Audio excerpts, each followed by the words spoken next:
Salut à tous. Bon, ça se calme un peu dans les travaux, c'est pas dommage. On va pouvoir faire un petit tour de plaine un peu des cultures implantées. Enfin des cultures, on va faire quelque chose un petit peu rapide. Les colzas, leur évolution, un peu les blés, différentes méthodes de semis que j'ai fait et pas fait. Je vous ai pas fait d'image, je vous avoue que j'ai vraiment avancé. Souci aussi vol dans ma voiture. Effraction chez moi, enfin bon, c'est toutes les problématiques qu'on peut avoir à l'heure actuelle apparemment. Bon, allez.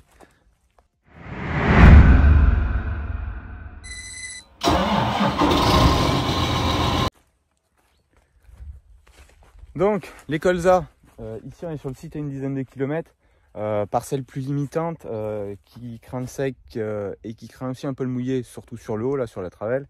Ça, c'était un antécédent tournesol qui avait été labouré, semé en blé dur l'année dernière, et cette année je pouvais pas faire structure, bon comme ça avait été labouré l'année dernière, je pouvais pas rouvrir, fissurer, donc j'ai fait 2 passages coup sur coup de calidisque semi au monograine. Bon, on a des colzas qui sont plutôt pas les plus vilains parce qu'ils s'arrêtent vraiment de pousser. Fin d'azote ici, ça se voit, hein, il y a des zones un peu plus à vague, on voit tous les doublements, voilà justement d'azote, où là c'est un peu plus fort, donc c'est plutôt pas mal. Sur ces colzas là, ça va me rester à faire un désherbage pour tout ce qui est rattrapage géranium. Donc là vous voyez, j'ai du géranium.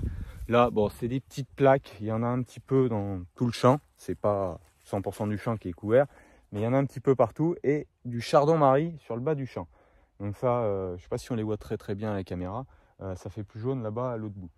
Donc ils vont entrer en hivernage, ils commencent à se tasser en végétation, on voit, contrairement à ceux que je vous montrerai plus tard cet après-midi, où là ça poussait encore fort, risque d'élongation, des grosses masses avec des colzas qui m'arrivent aux genoux. Je préfère les voir comme ça, c'est ce que je vous avais dit déjà. Bon, par contre cette année, plutôt des colzas qui sont assez réguliers. Autre point qui est pas mal, ben, on la voit peut-être pas bien, une sanve ici, et elle est en fleurs. Donc si on a quelques gelées d'ici peu, ça va la détruire naturellement. Ça pour le coup, ça sera pas dommage. Donc ça avance bien. Je suis plutôt assez content parce que j'ai implanté une bonne sole de colza cette année par rapport aux autres années. Et elle est plutôt propre, régulière et bien développée. Même de trop, comme je disais avant. Donc voilà. Voilà la suite dans les colzas. Bon là on est revenu vers l'exploitation. Dans le bloc terre de fond, mais plutôt en remontant à la zone séchante. Là c'est l'angle, mais c'est moins développé avec la travelle. Par contre au milieu on voit bien que c'est beaucoup plus haut. Donc on voit aussi que c'était un antécédent tournesol, parce que c'est bourré de tournesol. L'efficacité d'antigraminées, ils sont indemnes de repousse, même s'il n'y en avait pas beaucoup, au moins comme ça c'est propre. Et les tournesols, compte tenu de l'année, ils vont presque fleurir. Enfin, ils commencent à fleurir pour certains, et d'autres ils sont vraiment en bouton. Bon, eux ils vont prendre le gel, ça va se nettoyer naturellement. Donc là, rien à faire en désherbage, c'est propre. Donc ça, ce que je vous dis, hein, c'est plus fort encore dans le bas de la parcelle, hein, je vous fais pas voir le plus beau non plus. Même si je préfère que ça soit plus beau, entre guillemets, ici, que dans le fond de la parcelle. Donc ça avance. En dessous, une préparation pour maïs, calidisque, un passage de carate profond. Et là maintenant, vous voyez, il y a des repousses de blé, ça fait un peu vert et tout. Ça va se gérer avec le vibroculteur, soit dans quelques semaines si on a les conditions, soit après dans l'hiver. On va voir, ce que je veux, c'est que ça ne se stabilise pas trop et que les repousses se développent pas de trop. Allez, on va descendre un peu, voir du semis à la volée et du semis 750A.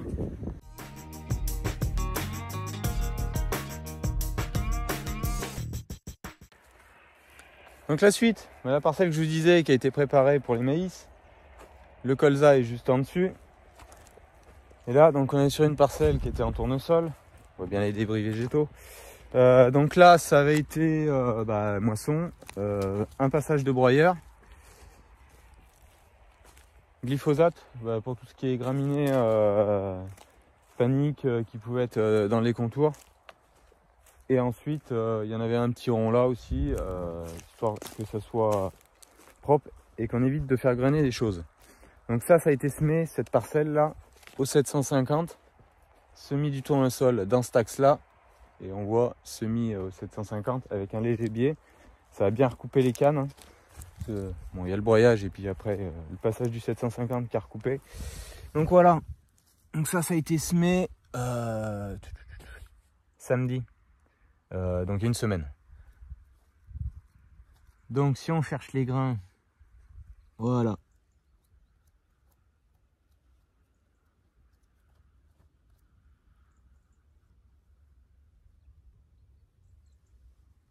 Donc ils sont germés. Là il y avait une qualité de semis, c'était sec, donc j'arrivais à plomber la graine un petit peu plus profond, qu'elle soit bien enterrée. C'est plutôt pas trop mal. On verra ce que ça donne. Il y avait de la fraîcheur dedans, hein. C'était vraiment sec dessus avec de la fraîcheur dedans. L'avantage, j'ai semé beaucoup en direct comme ça, il y avait peu de choses qui avaient été grattées au Calidisc avant. Il y en a un petit peu vers l'exploitation, j'y reviendrai après. Donc on verra ce que ça donnera. Et en parallèle de celle-là, il y en a une petite de 3 hectares à côté, où là, ça m'a arrangé aussi en termes de semences, comme j'en avais dans les spandeurs de la même semence et à peu près le volume, j'ai dit justement, comme ça je vais le faire le comparatif. Le bas de la parcelle là et en face, c'est 2 terres comparables. Donc comparatif, semis, donc un broyage, épandu le blé au distributeur d'engrais et ensuite un passage de Calidisc pour enfouir. Donc ça n'a pas le même rendu. Là on voit le rendu brut comme si c'était pas touché. Là on voit qu'il y a eu de la terre de fait. Alors ce qui me plaît quand même pas mal par rapport à chez nous, c'est qu'avec le Calidisc, si on maîtrise bien la profondeur, on arrive à faire de la petite motte. Et c'est ce que je vous disais l'année dernière, de la petite motte qui va fuser dans l'hiver et couvrir les quelques grains qui peuvent ne pas l'être. Parce que bon, bah, quand on sème comme ça, on sème dans un flux de terre. Et c'est plus régulier. Alors profondeur de travail, je le réglais à peu près 2-3 cm, hein, pas beaucoup plus. Bon, comme la parcelle est pas grande, par contre j'ai pas pris de biais, chose que j'ai fait dans d'autres parcelles que j'ai semé derrière tournesol à la volée, où je prenais un biais comme j'ai fait au 750, au Smart Semi Direct. Là je l'ai pas fait. Donc on peut voir quelques grains en surface, là, mais il y en a franchement très peu.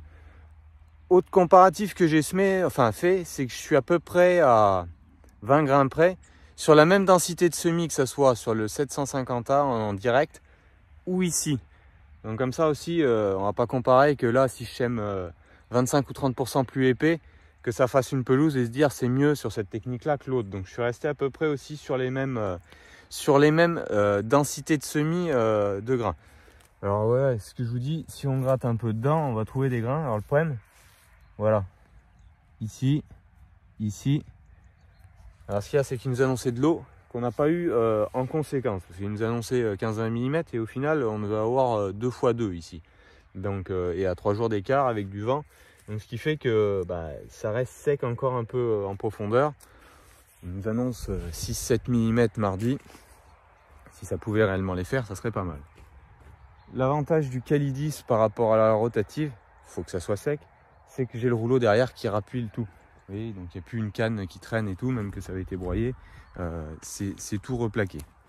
Par contre, ici, je suis à peu près sûr dans ce type de terre-là, d'argile assez fort, hein, 65% d'argile.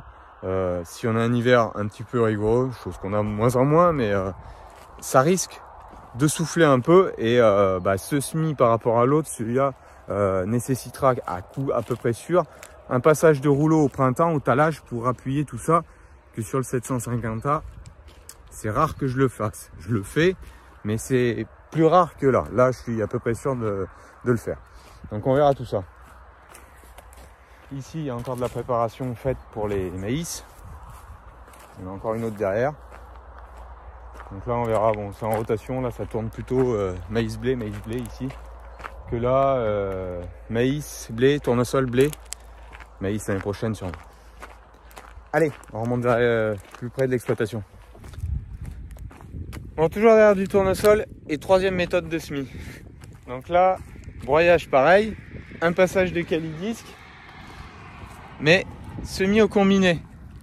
Donc là on est pas dans les mêmes termes, on n'en est pas très loin franchement. D'aspect visuel, vous n'allez pas voir l'écart en termes de couleur de terre entre le bas et le haut. Là, ce qui change réellement, c'est la profondeur de sol.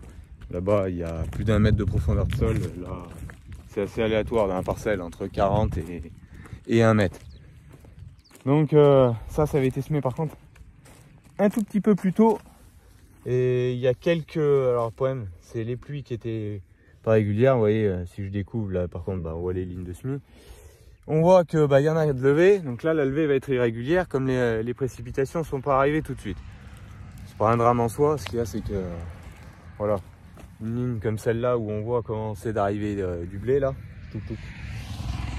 On le voit plus loin encore. Va falloir faire attention, tout ce qui est puceron, cicadelle, en termes de virose, maladie induite par ces insectes-là. Donc à voir. Donc ça a été semé comme ça.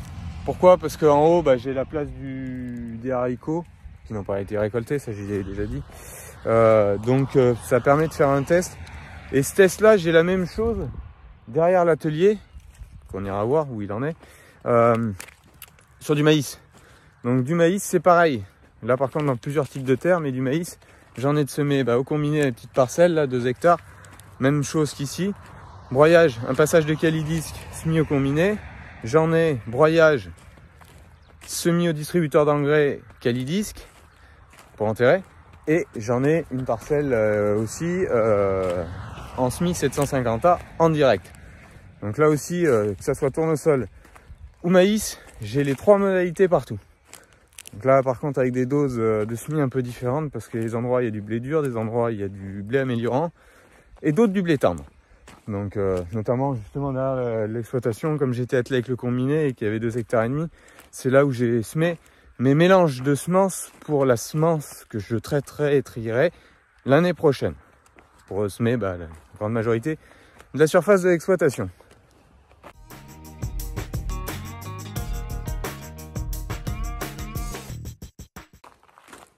Bon, lui, il est toujours attelé après le 6R, comme j'ai fini ce que je vous disais.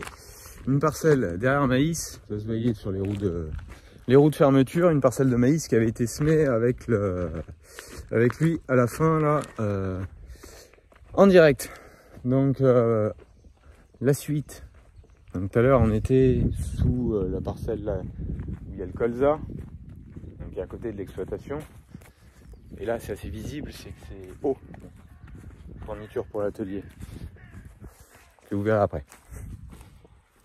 Donc là, ce que je vous disais, vous voyez, ils sont tout de suite beaucoup plus hauts.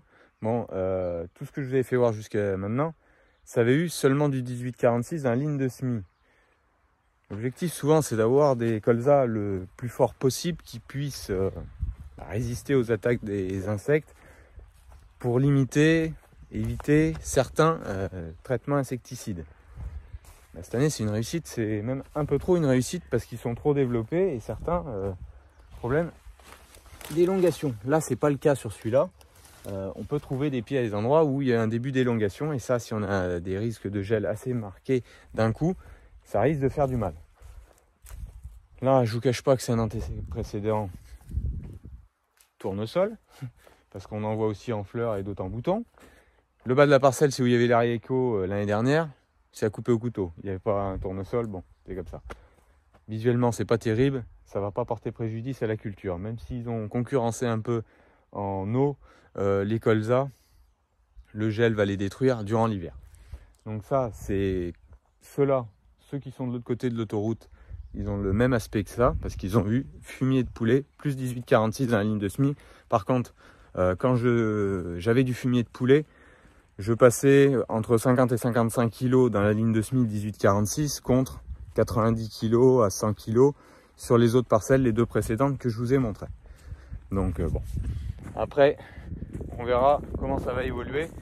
Là, ce qu'il faudrait vraiment, c'est qu'on ait, si on pouvait avoir une ou 2 petites gelées, là, que ça n'est pas trop fort, pas trop violente d'un coup, ça va permettre de les tasser. Bon là c'est le pire du pire parce que même si ça a été stocké 3 jours, il y avait le tas de fumier de poulet avant d'écarter dans la parcelle. Donc forcément, plus de reste.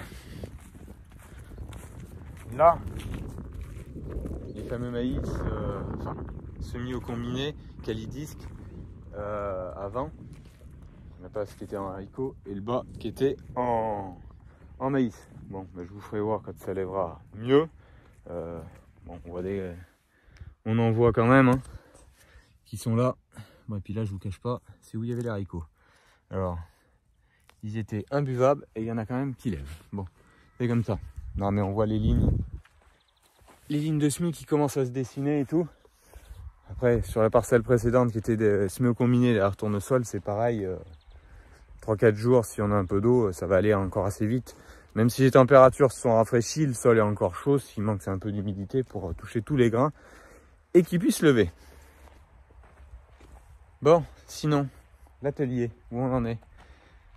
Et ben on en est là. Donc là maintenant on a la coque, on se rend mieux compte, enfin pas la coque, la charpente. Ça reste justement la coque qui n'est pas arrivée. Souci de construction et de livraison, ça n'arrivera que dans 3 semaines, tous les panneaux sandwich pour la couverture et le bardage. C'est dommage, c'est commandé de pas depuis hier, mais il y a encore des délais qui s'allongent. Donc ça va être compliqué je pense de faire vraiment des choses cet hiver dans l'atelier. Enfin c'est même à peu près sûr que non, parce que le temps qu'ils finissent tout le bâtiment, qu'on refasse tout le terrassement remblayé, stabilisé, que je pose les gaines, les évacuations, que la dalle se coule, et après toute l'installation là pour le bureau comme je vous disais, il risque d'en avoir encore pour un petit moment. Bon, mais tout viendra. Au stade où on en est, on n'est plus à 1 semaine près. Donc voilà un peu l'avancée des travaux. Désolé, je ne vous ai pas filmé, mais bon, pour certains, c'est beau de voir dans le matériel. Pour d'autres, vous aimez aussi bien voir un peu ce qui peut en être dans les champs de retour de tour de plaine. Voilà. Allez, moi je vous dis bonne semaine à vous tous et puis à la prochaine. Ciao, bye bye.